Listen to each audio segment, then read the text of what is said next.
Hello guys, welcome back to my channel. My name is Kaushik and you are watching Technical Kaushik. তো বন্ধুরা আজ আমরা unboxing করব Realme C15 এর, যেটা আমি যে ভেরিয়েন্টটা দেখাবো সেম টু সেম ভেরিয়েন্ট তোমরা ইন্ডিয়া এবং বাংলাদেশে দেখতে পাবে, যেটা খুব তাড়াতাড়ি আসতে চলেছে আপকামিং স্মার্টফোনের Realme-র মধ্যে। বন্ধুরা বাংলাতে সবার প্রথম আমি আগে আনবক্সিং করছি, তো তার জন্য আমার ভিডিওটা পুরোপুরি অবশ্যই এন্ড অবধি দেখবে এবং খুব ইন্টারেস্টেড ফোন হতে চলেছে, এন্ড অবধি অবশ্যই দেখবে। তো বন্ধুরা এই ফোনটার বক্স কন্টেন্ট যদি তোমরা দেখতে চাও তাহলে তোমরা আই বাটনের লিঙ্ক আছে Realme C11 এর বক্স কন্টেন্টটা দেখে নিতে পারো। আমি ওটার উপর আগের থেকে ভিডিও বানিয়ে রেখেছি, ওটার আনবক্স আগের থেকে করে রেখেছি, তো ওই ভিডিওটা দেখতে পারো। আমরা এই ফোনটায় ডাইরেক্ট রিভিউ স্টাইলে আনবক্স করবো এবং ডাইরেক্ট ফোনটার ব্যাপারে কথা বলবো, বক্স কন্টেন্টগুলো স্কিপ করবো।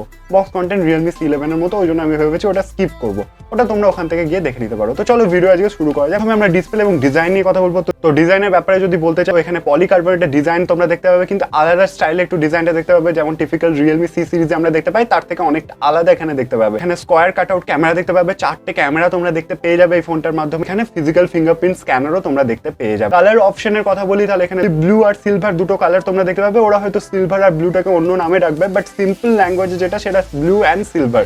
তো এই দুটো কালার তোমরা দেখতে পাবে। আমার পার্সোনালি ফেভারিট সিলভারটা। ফিঙ্গারপ্রিন্টে এখানে ম্যাগনেট নেই, কারণ প্যাটার্নটা আলাদা রকম তোমরা দেখতে পাবে, কিন্তু ইন হ্যান্ড যে ফিলিংটা আসবে সেটা পুরোপুরি আলাদা। এরপর যদি ডিসপ্লের ব্যাপারে কথা বলি, তো ডিসপ্লেতে এখানে অবশ্যই IPS LCD প্যানেল তোমরা দেখতে পেয়ে যাবে, 6.5 ইঞ্চিসের ডিসপ্লে, 18.7% বডি রেশিও তোমরা দেখতে পেয়ে যাবে এবং ওয়াটার ড্রপ নচও তোমরা এই ফোনটাতে দেখতে পেয়ে যাবে। তাহলে এখানে স্ক্রিন রেজুলেশনের যদি কথা বলি, 20:9 অ্যাসপেক্টে তোমরা স্ক্রিন রেজুলেশন দেখতে পাবে। গরিলা গ্লাসের প্রোটেকশনটা দিয়েছে, কিন্তু কোন জেনারেশন গরিলা গ্লাস দিয়েছে সেটা এখনো জানা যায়। তো এবার যদি স্যাটিসফ্যাকশন লেভেলের কথা বলি, যে ডিসপ্লে এবং ডিজাইনের স্যাটিসফ্যাকশন লেভেলের কথা বলি, তাহলে এখানে অবশ্যই বাজেট ক্যাটাগরি স্মার্টফোন হবে এটা। তো এই লেভেল থেকে দেখতে গেলে ডিসপ্লে এবং ডিজাইন খুব ভালো করেছে Realme, খুব ভালো কাজ করেছে। আমি তার জন্য Realme-কে একটা থামস আপ দেবো। তো আমি একজনকে থামস আপ দিলাম, তোমরা আমরা ভিডিওটাকে থামস আপ দিয়ে দাও, আমি যাতে এরকম ভিডিও বানাতে আরও মোটিভেট হয়। আমি ডেলি ভিডিওস আপলোড করি, তার জন্য তোমরা আমার ভিডিওটাকে থামস আপ করে যেতে পারো। তো চলো আরও এগিয়ে যাক ফোনটার ব্যাপারে। এবার ফোনটার পারফরমেন্সের ব্যাপারে কথা বলবো। এখানে Mediatek Helio G35 চিপসেট তোমরা দেখতে পেয়ে যাবে, যেটা অক্টোকর বেসড আছে এবং এটাতে 2 GHz ক্লক স্পিডও আছে। তো তোমরা যারা পাবজির জন্য এই ফোনটা নিতে চাও, তো আমি এটা পাবজির জন্য সাজেস্ট করবো না, কারণ এই ফোনটা পাবজির জন্য নয়। হ্যাঁ, তোমরা যদি এই ফোনটা নিয়ে জাস্ট পাবজি স্টার্ট করতে চাও, মানে শুরু করতে চাও, হয়তো কোনোদিন তোমরা খেলোনি, এই ফোনটা নিয়ে তোমরা স্টার্ট করতে চাও, তাহলে হতে পারে।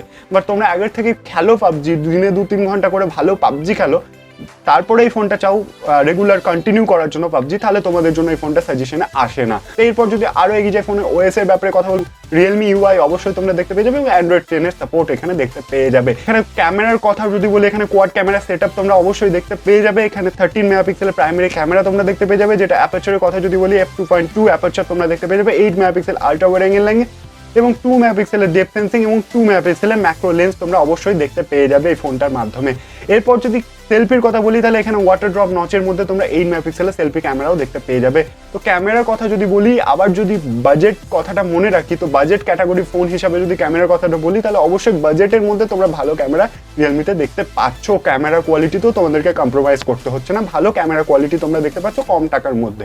এরপর যদি ভিডিও রেকর্ডিং এর কথা বলি, তাহলে 1080x30 FPS এ তোমরা রেকর্ড করে নিতে পারবে, যেটা আমার খুবই পার্সোনালি খুবই ভালো লেগেছে। ভালো ভিডিও স্টেবিলাইজেশনও দেখতে পাবে, ভালো ভিডিও কোয়ালিটিও তোমরা দেখতে পেয়ে যাবে, এই জন্য আমার পার্সোনালি খুব ভালো লেগেছে। ফোনটার ব্যাপারে এখানে ব্যাটারির কথা বলবো, তাহলে ব্যাটারিতে তোমরা ম্যাসিভ ব্যাটারি অবশ্যই দেখতে পেয়ে যাচ্ছ। এখানে বড় চেঞ্জেস করছে এই Realme, এখানে ভালো বড় বিগের ব্যাটারি লাইফ তোমরা দেখতে পেয়ে যাবে। 6000 mAh এর বড় ব্যাটারি তোমরা দেখতে পাবে এই ফোনটার সাথে, এবং শুধু বড় ব্যাটারি নয়, ভালো চার্জারও পাচ্ছ। 18 ওয়াটের ফাস্ট চার্জার তোমরা দেখতে পেয়ে যাবে এই ফোনটার সাথে। কিন্তু একটা প্রবলেম আছে গাইজ, এই ফোনটাতে তোমরা USB-C পোর্ট দেখতে পাবে না, এই ফোনটা মাইক্রো USB সাপোর্ট করে, তো এখানে তোমরা মাইক্রো USB পোর্ট দেখতে পাবে।